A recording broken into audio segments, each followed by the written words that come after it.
In 1962, many Christians sat idle as Madalyn Murray O'Hair helped kick prayer out of the public schools.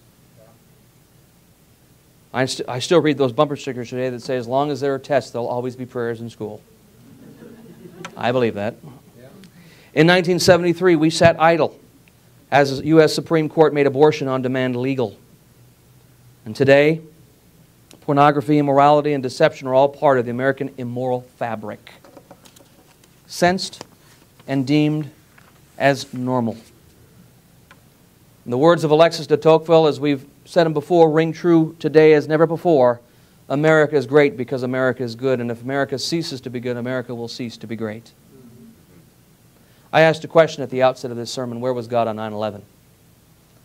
That lady looking into that mirror, looking into that camera the day of 9/11 with that sweat-beaten brow, with all the ash and junk that was on her face, and you could just barely see her beady eyes, and saying with a bit of passion and a bit of confusion in her voice, where was God in all of this?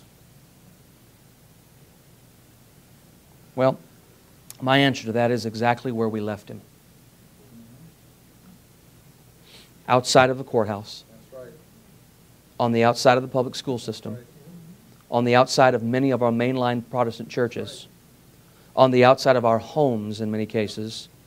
And for the most part, on the outside of our hearts. Yeah. America, who began with God on the inside, has over time, through the immediate erosion of the devil's plan and plotting, pushed God to the outside, but not without compromise and not without consequence. That's right. You know, I know that a lot of people are really hedging their bets on this election here in the next couple of months, and I really encourage you to get out there and vote on November 2nd. And as much as I really want the conservatives to take over both houses of Congress, I also am fully aware of the reality that they are finite men and women that are subject to failure. And you know what? Here's the thing. You know there's going to be something coming out from these guys. They're having an affair, or they're laundering money this way, or they're doing this, or the Republicans are just as guilty as the Democrats and all that junk. But I'll tell you what, there's a big hoopla and a cry today about the distinctions between the establishment Republican Party and then the outsider coming in saying, I'm sick of what's happening, I'm going to run. That's right. And there's this big debate happening about whether we just go with the safe vote, or if you will, the rhino, or do we go with this outsider that's backed by the populist and just vote them in. They'll be voted in the primary, but could they stand against the incumbent Democrat during the actual election? The debate is happening right now in Delaware between this woman, I forget her name right now, O'Donnell I believe her last name is, and it's not Rosie, thank God, and Mike Castle. Mike Castle is essentially a moderate Republican. He is a what we call a rhino, a Republican in name only. And this O'Donnell is backed by the Tea Party. I understand that she has some baggage to her name, yeah, but by the way, who hasn't got any baggage? Yeah. You know, Wolf jokingly mentioned I should run against Buck McKeon. Can you imagine the media having a field day digging into my past? Yeah. And then I'd have to face you every Sunday with all the things you've read about me. Preacher, I heard you. That's right. That's exactly what I did. That's why I try to air out as much as I can every Sunday, so you're not shocked, okay? But I wouldn't run against anybody. Man, they'd be digging into me. A preacher from a... This guy must be like that Terry Jones from Florida. He's going to burn Korans, you know. I just need to grow some sideburns and a big thick mustache, and I'll look just like him. But the fact is, I don't want them digging into my past, but here's the thing.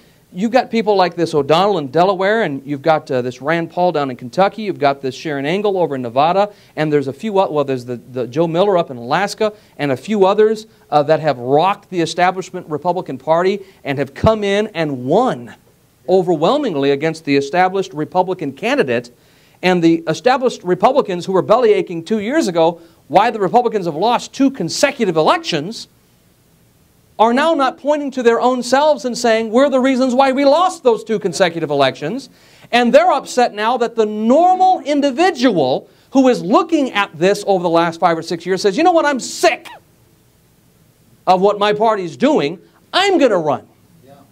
That's exactly what's taking place with O'Donnell and these other guys. They're not as silvery laced with their speeches as some of these other guys are. They're not as good with their oratory skill and all these other things. They may mess up here or there. They may have a foot and mouth disease once in a while. But the fact is, if when it comes to real conservatism, you can trust those guys, as far as I know. But then we're debating today about whether or not we should even trust them. Our own party's telling us not to trust them, but to go with the guy that's at least giving us a 50-50 shot. Well, isn't that the reason why we got sick in the first place? Because of these guys that, you know what, I'll vote for you, vote with you 50% of the time. We're sick of the guys like Charlie Crist in Florida, who, for his own political expediency, runs as a Republican until Rubio runs to his right. And he says, you know what, I think I'd rather be an independent anyway. We already knew you were that anyway. Yeah. You say, what does that have to do with all this? I don't know. It was a little rant there, okay? It was for free. You say, well, who are we going to vote for in California? Well, I'll tell you what, you got 2 choices, Barbara Boxer or Carly Fiorina. Yeah. You say, I'm not voting for Fiorina. All right, then don't be upset when Boxer wins. Yeah. I'm going to vote for Fiorina. That's my position. You say, you've compromised. In California, Fiorina is about as good as it gets right now. She's a lot better than the woman that looks at the general, 4-star general, and says, would you please call me senator? I worked hard for that title. Sure you did, girl. Sure you did.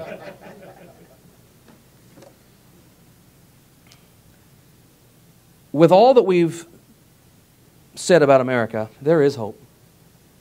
And it's not in November 2nd. The hope is in this book. Amen. And in the God who inspired it.